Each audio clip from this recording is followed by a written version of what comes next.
Hey everybody, I'm Les McDonald and I'm back for episode number 2 of my raw food smoothie show. Anyways, lunch was a bit of a long episode. I'll try to keep this one shorter. We had a lot of stuff to cover for our first time smoothie people. So we're going to assume you know a bit about making smoothies. I'd like to start out with a blender that has a minimum 1000 watts. This Beehive blender from Oster does a great job. I am not advertising for them. I'm just tickled pink that I got this thing for 69 bucks at Walmart. Not bad. Anyways, drink a lot of smoothies out of a glass. No problem with that. But for dinner, sometimes I like to make a smoothie soup, almost like a gazpacho. So we start out with a little bit of coconut water. That's a staple ingredient for all of my smoothies. Coconut water is really good for you. It's full of electrolytes. A lot of good stuff about it. I don't even know, but people are raving about it all over the world. I also like to take Roma tomatoes. This is going to be a kind of a tomato soup. It's going to probably come out a little green, but the tomato flavor is really going to stand out in this. So I like Roma tomatoes. They're less expensive than most of the other tomatoes, and frankly, I think they've got a ton of flavor. I like to keep a silver bowl on the side for all my trimmings, things that I'm not eating. And as you can see from the color in this, like look at how beautiful that is. Just loaded with flavor. I don't tend to cut my chunks down too small, just big enough to get into the blender. I like to put the heavier ingredients in first so they don't have to get drawn down. And works pretty well so far. I find even with these Roma tomatoes, I don't even always take out that little stemmy part. I mean, if it's insignificant, it gets blended anyway, right? I've pre-washed all the vegetables. Now, for dinner, that's where I think a lot of people get lost in the smoothie department. And personally, I'm not a vegetarian. I don't do 100% vegetarian foods. So we're probably gonna have a little bit of salmon tonight on the side with our soup. These chia seeds have all kinds of protein in them. So if you're looking for protein, chia seeds are wonderful. They're food of the gods in a way. They're amazing. I'll put some chia seeds in there.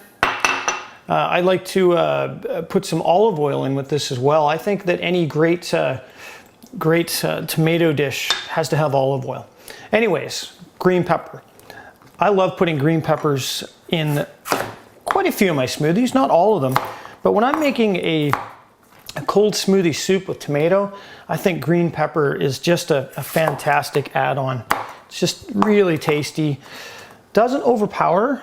Look at this. We got some kale. I love kale.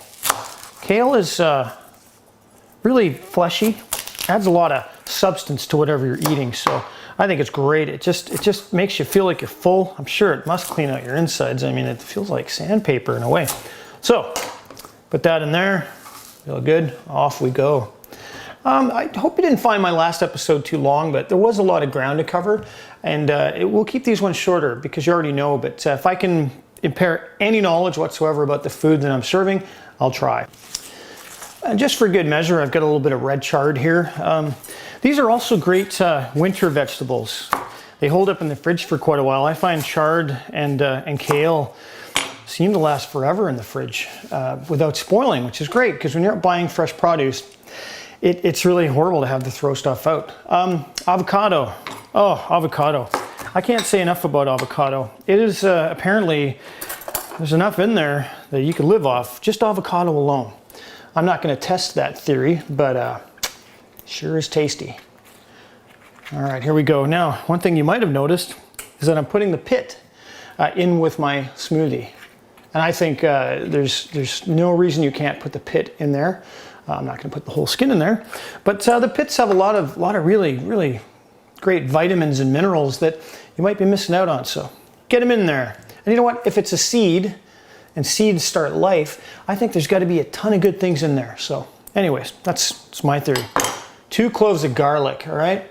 We're going to be tasting this tonight, but like I said earlier, when I use garlic and green onions in my smoothies, you sure taste it, but it doesn't stay with you like in some foods. So you're not going to have people going, whoa, what did that smoothie guy have for lunch? There's nothing wrong with being a smoothie guy. All right, so I'm just using a half of a chili pepper. I love chili peppers. but my partner Christina doesn't like the food as spicy as I do, so we'll give her that. Green onion, love it. You know what? I like to take the really thick part of the green onion, put that in my smoothie for a nice onion flavor, and then I like to dice up this part really small and save it for a decoration on the top of my soup. And also just for a little extra flavor when you're chewing on your soup there. It makes you feel like you got some substance. So I'll just put that there for now. Yum, yum, yum. Now, let's see what else I am going to put in here. Oh, lime. I never eat tomato or avocado-based dishes without lime. I love lime. Lime is it, man. In my last video, you'll notice that I had a bit of skin on there. Let's make it a habit. Why not? That last smoothie tasted so good. It's not like I was doing anything wrong. Anyways, fresh herbs, okay? We've got sage here, and we've got oregano. We were taking oil of oregano for a while, and it almost ruined it for us. I like oil of oregano. It's good for the immune system, but my girlfriend Christina couldn't stand the smell of it. But this fresh oregano doesn't have any hint of that, so I feel pretty safe putting that in there anyway. I don't worry too much about the stems. I just kind of break it off where it's soft, and then if the rest of the stem is too hard, I just throw that out. And sage, you know what? No real hard stems on there except for the very middle. And I'm gonna go a little heavier on the oregano this time. All right, so looks like I have all my ingredients in here for a great dinner smoothie soup. And you're gonna see why it's important to have 1,000 watts. You can get blenders that have far fewer watts. You can get blenders that cost $500–600 US. They're called Vitamix blenders, and those things are great. But I thought to myself, I can't spend that much money, especially if you're getting into smoothies and you're not sure if it's going to be your thing. So anyway, $69, Walmart, 1,000 watts. Watch this.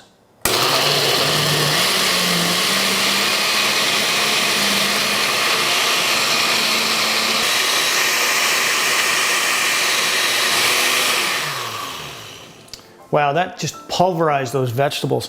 And we're gonna serve this differently. Normally, 90% of the time I drink my smoothies out of a glass, but tonight we're making soup. Got a piece of vegetable in there, let's clear that out of there. Put that in there. And all those micronutrients. And like I said, it's a little bit of, you know, it's almost orange, but we put a lot of green stuff in there, and I always put greens in with my tomato soups, no matter what. And last but not least, a little dollop of sour cream. All right, just about forgot to put on my garnish of green onions. Well, there you have it, folks. That's dinner for tonight. That is a raw food smoothie, tomato avocado cold soup. Anyways, if you try this at home, let me know how you liked it. I hope the show was helpful, and I look forward to seeing you in the next episode where we create a delicious breakfast smoothie that'll keep you going till lunch.